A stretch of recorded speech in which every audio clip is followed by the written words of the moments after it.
Entonces, para arrancar, les voy mostrando aquí. Content of the Week. Que básicamente vamos a lidiar con job hunting, a la casa de un empleo, básicamente. Como siempre, vamos a recorrer todas las etapas y vamos a ir aclarando dudas al respecto. Empezamos con Reading Comprehension Strategies, que son Summarize y Review. ¿Sí? Después de leer cada sección del artículo, hay como que summarize, resumir los puntos principales con sus propias palabras, y esto refuerza y consolida la información. Y este es el artículo, que habla que job hunting has become more challenging. Básicamente, el buscar empleo se ha hecho mucho más desafiante. Perdón, hay más gente que está viniendo. Madeleine, ahí estamos. Entonces, tenemos el artículo sobre el empleo. Hola, Madeleine. Y tenemos el Summarize and Review, que era esto que estábamos viendo. ¿Sí? Entonces, después de leer el artículo aparecen preguntas de comprensión de texto, ¿sí? Verdadero o falso. Después de las 6 a la 10, opción múltiple. Y de la 11 en adelante, opción múltiple también. ¿Sí? Bien. Vuelvo acá a Job Hunting, que es esto de aquí. Content of the Week. ¿Y qué es lo que trae a colación esta semana, Job Hunting? En cuanto a lo que es la parte de gramática, ¿sí? Vamos a hablar un poquito de relative clauses. ¿Han escuchado alguna vez mencionar relative clauses en inglés? Yes, no, maybe.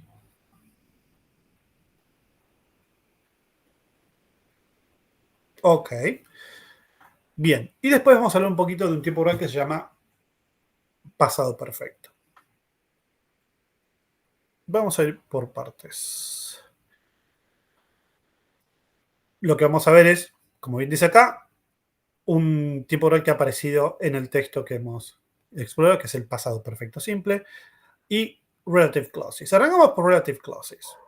Hay un video explicativo, sí, como siempre. Bueno, no sé por qué no se estaría viendo. Acá está. Y tenemos. Ok, perdón, que hay gente que está intentando. Ay, Kevin.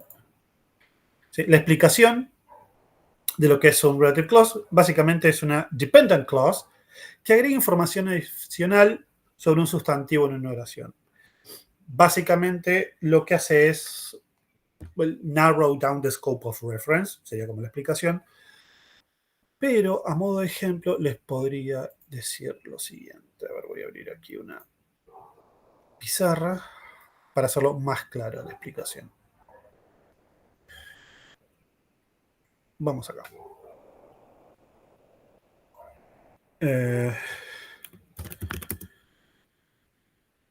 The God who is sitting there is a programmer. La chica que está sentada allá es programadora. Básicamente, la relative clause es esta. ¿Sí? Porque acá lo que estoy dando a entender no estoy hablando de cualquier chica. Estoy hablando de la chica que está sentada allá. Estoy como achicando la referencia. Estoy especificando quién es. Por lo general, las relative clauses las van a identificar porque tienen palabras como who, cuando nos referimos a las personas, which, cuando nos referimos a cosas, that, cuando nos referimos a personas o cosas, ¿sí? Después tenemos where. Para referirnos a qué usaríamos where. ¿Qué creen ustedes? ¿El where para qué se utilizaría? Exactamente. Cuando hablamos de lugares. when cuando nos referimos a tiempo. ¿Sí? Todo eso va a estar explicado acá. ¿Sí? Some companies that had laid off the human resources have later assigned ta.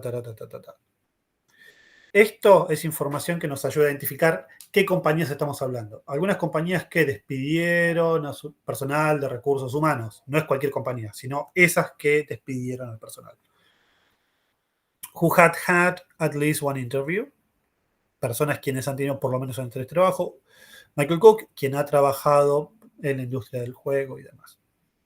Entonces, relative clauses comienzan con un pronombre relativo, who, whose, which o that, o un adverbio relativo, where, when o why, a qué se refiere cada uno, y hay algunos ejemplos. ¿Sí? Y tenemos dos tipos de relative clauses. Unas que son defining y otras que son non-defining. Para hacerlo así como muy cortito y rápido, ¿cuál es la diferencia entre una y otra? Las defining ayudan a definir justamente a quién nos estamos refiriendo. Y las non-defining agregan información extra que no es necesaria. ¿Sí? Vuelvo aquí un segundo para dar un ejemplo. My sister who lives in France is coming to visit us.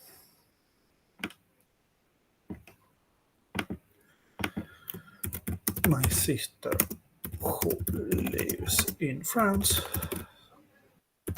is coming to visit us. Ok. A primera vista estas oraciones son iguales, ¿verdad?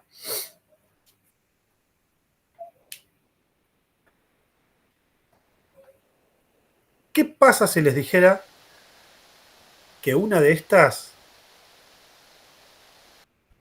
es defining y otra es non-defining? Una brinda información extra y la otra nos ayuda a identificar a quién nos referimos. ¿Cuál creen que es cuál? ¿Cuál sería la defining, la que nos ayuda a definir la persona, y cuál es la que da información extra? La primera es quién nos define la persona. Cuando está diciendo que es su hermana la que vive en Francia. No es otra, exactamente, no es otra hermana, es la que vive en Francia la que viene a visitar. En cambio, la otra, la segunda es una non-defining, porque es mi hermana, quien vive en Francia, va a venir a visitarnos. Eso es información extra. ¿Sí? Y por lo general, las non-defining y las defining son fáciles de identificar, porque por lo general, en las non-defining, lo que hay, la información extra está siempre entre comas. Incluso cuando lo decimos, hacemos una pausa. My sister who lives in France is coming to visit. My sister who lives in France is coming to visit. Esa es una defining relative clause.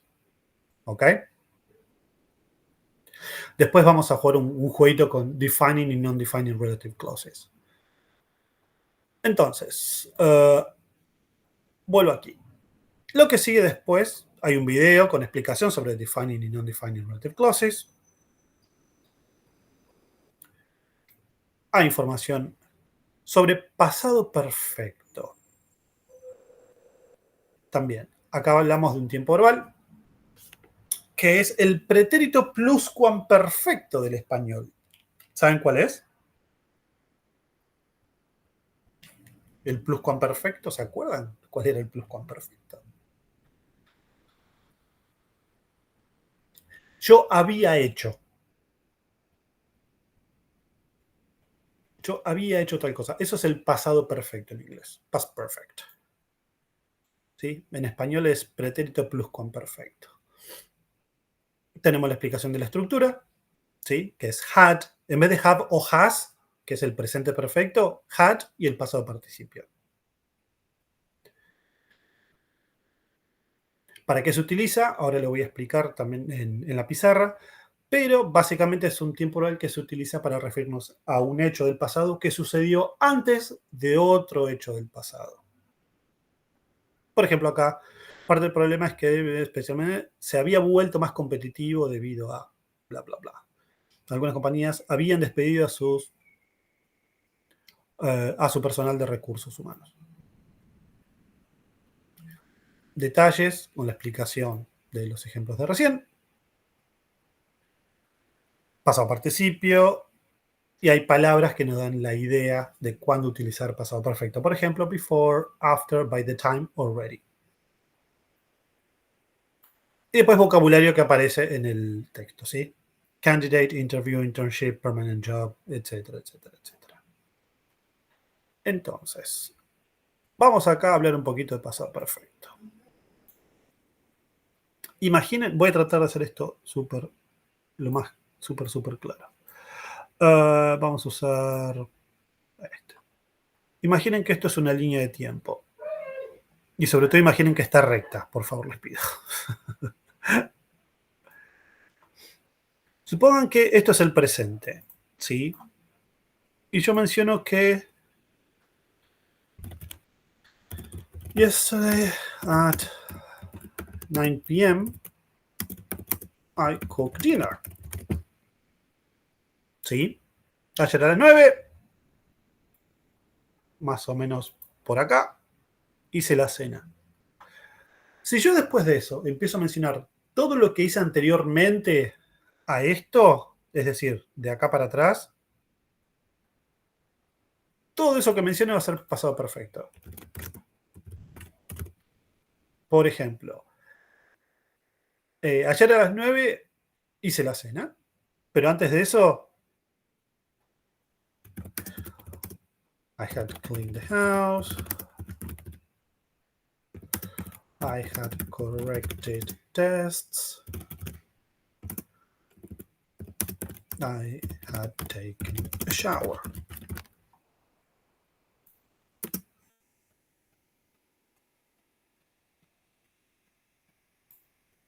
¿Me siguen? ¿Hasta acá? Ese es el pasado perfecto.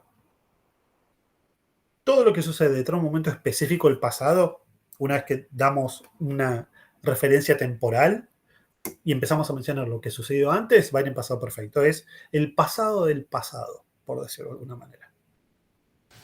¿Okay? Si yo lo digo de la manera, no sé, previamente miré una serie. Eso no sería pasado perfecto, ¿no? Estoy hablando antes, pero... No, podés decir, a ver, ¿la terminaste de ver a la serie? Sí, digamos. Puedo decir, before that I watched a series. Antes de eso vi una serie. O I had watched a series before I cooked dinner. Yo había visto una serie antes de cocinar. Antes, before I cooked. Antes de cocinar, diríamos en español. Before I cooked, I had watched a series. ¿Sí? ¿Cuál es la diferencia entre usar pasado y pasado y pasado y pasado? Es que hacemos una secuencia, ¿sí?, donde nunca se interpusieron o nunca se superpusieron las situaciones. I arrived home, I cooked dinner. Okay. Para que vamos a hacerlo acá por escrito, que quede más claro. Si yo digo, I arrived home,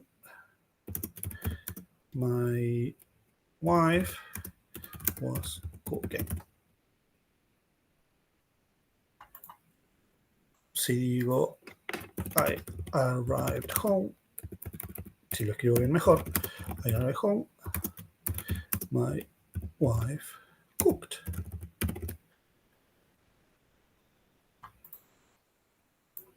Y si yo digo, I arrived home, my wife had cooked. Acá tenemos tres tiempos. Cooked, mira que mal que escribí. Cooked, ahora sí.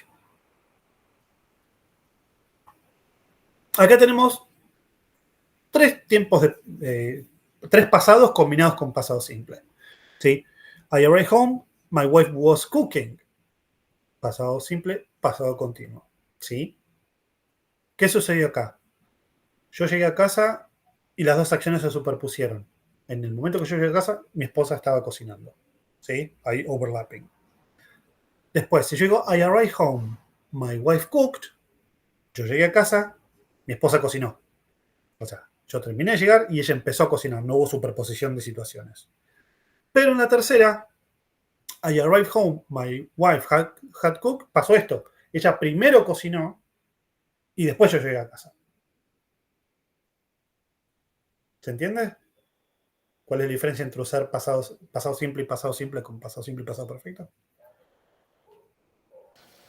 Sí, o sea, por eso era, o sea, el pasado perfecto es el tercero, los demás no tienen pasado.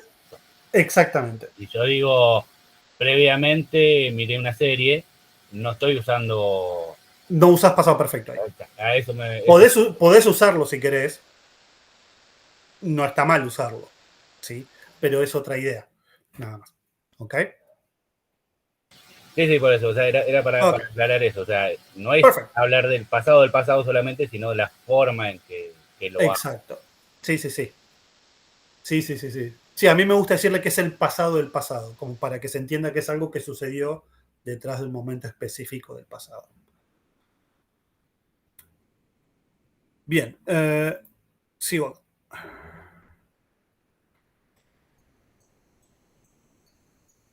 Bueno, habíamos visto esto y nos quedaba la 13. Que lo que tienen que hacer es, después de leer el artículo, escribir un parrafito usando lenguaje simple, ¿sí?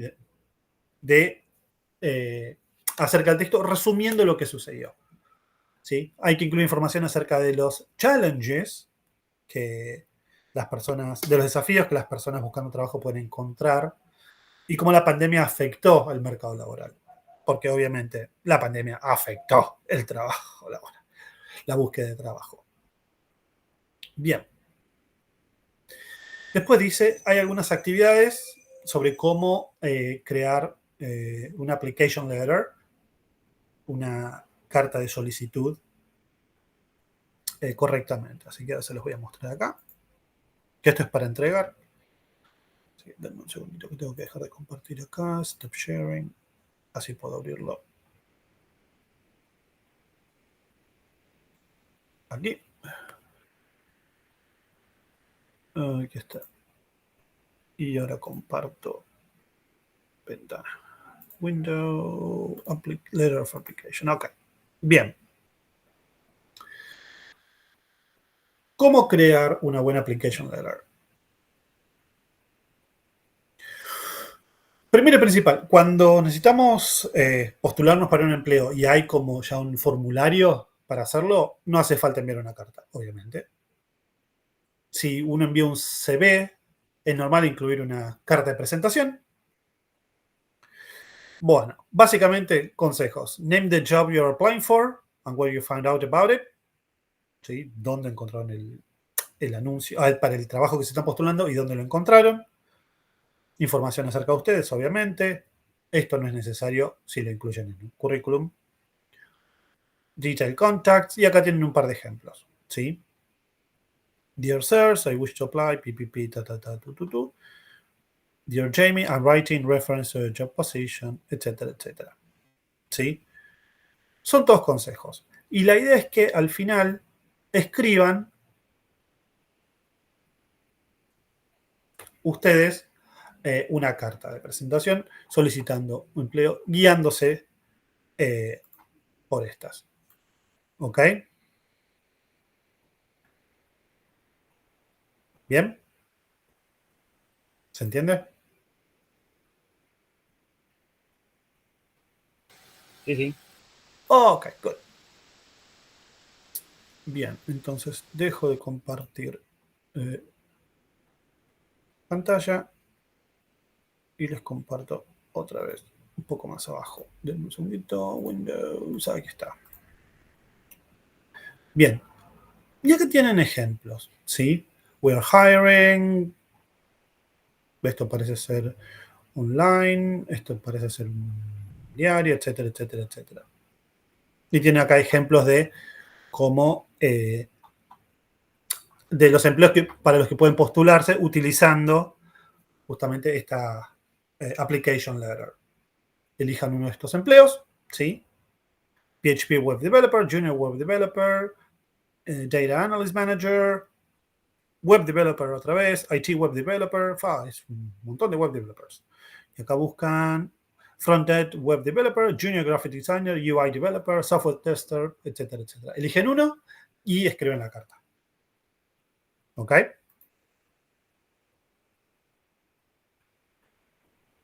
Entonces, después de esto, hay una práctica. Tengo que volver a compartir pantalla aquí. Aquí estamos. Hay una práctica de Relative Clauses, que ahora vamos a hacer igual un juego con respecto a eso. Despliegan el menú y hay opciones. Este es el hombre, whose, which o who. Who saved the kid. Acá lo mismo, elegir who, whose and which, arrastrando, guíense también por la formita y los colores para no cometer errores. Después identificar si estas son defining o no defining relative clauses.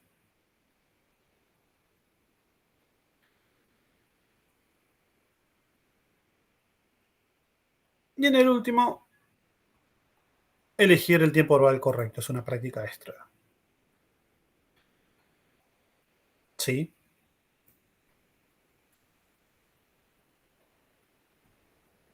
Y eso sería todo. Después un round off, que es donde aparece un resumen de lo que hemos hecho. Pero lo que quería hacer ahora, un segundito.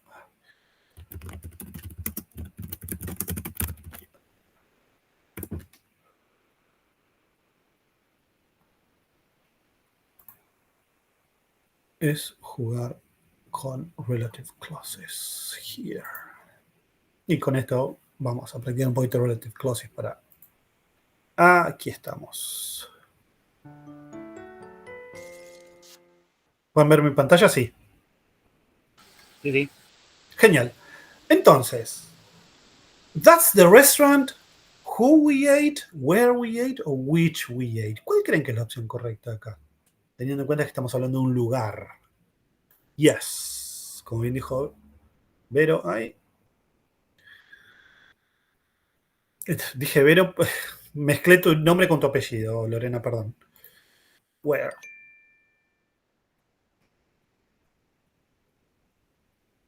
That's the boy that we were talking about, which we were talking about, who we were talking about. Estamos hablando de una persona. Who?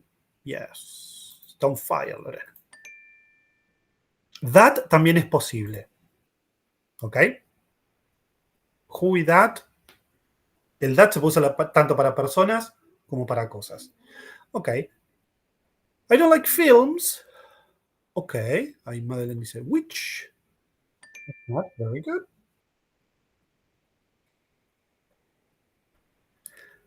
Here are some tips. Aquí hay unos consejos. Where can help? That can help. Who can help? That. Okay.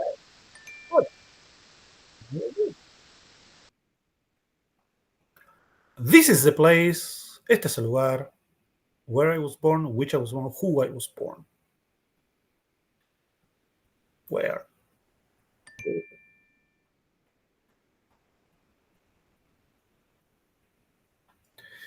They are the people who we met, where we met, which we met. We're talking about people.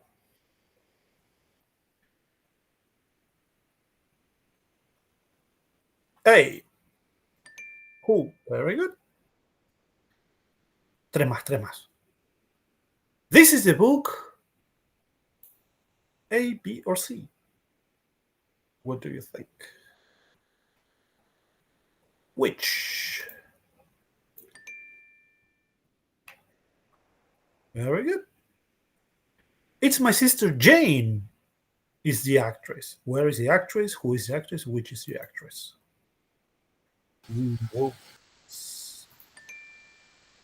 Very good. They are the toys. Which, who, and where? los juguetes. Hey, para Madeline. And the last one. That's the house I was born.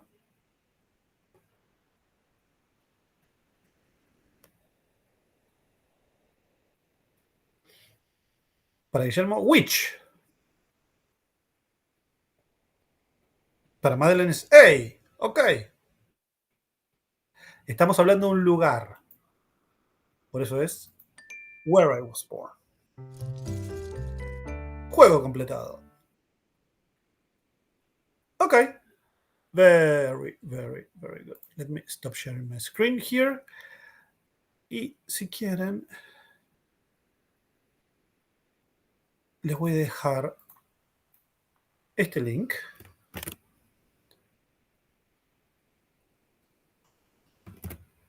Este de aquí.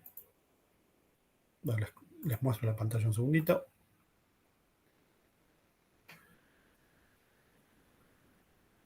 Con preguntas para que vayan practicando, ¿sí?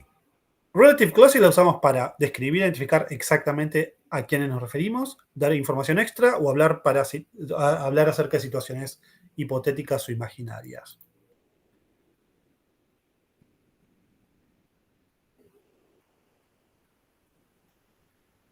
En este caso es la A. Las defining son para identificar exactamente a quién nos referimos. Las defining relative clause nos dan información sobre el sujeto o el objeto la main clause. Hay preguntas de teoría que no hace falta que las sepan, pero es un juego, ¿sí? Así que bueno, esto para que lo tengan. No hace falta que lo usen, pero me gusta darles así cositas como más lúdicas con respecto a esto. ¿Bien? Ok. Entonces, cualquier duda que surja con respecto a pasado perfecto o relative clauses, ya sean defining o non-defining, me avisan. ¿Ok? Y la próxima clase las trabajamos. ¿Les parece? Good. Ahí detengo la grabación.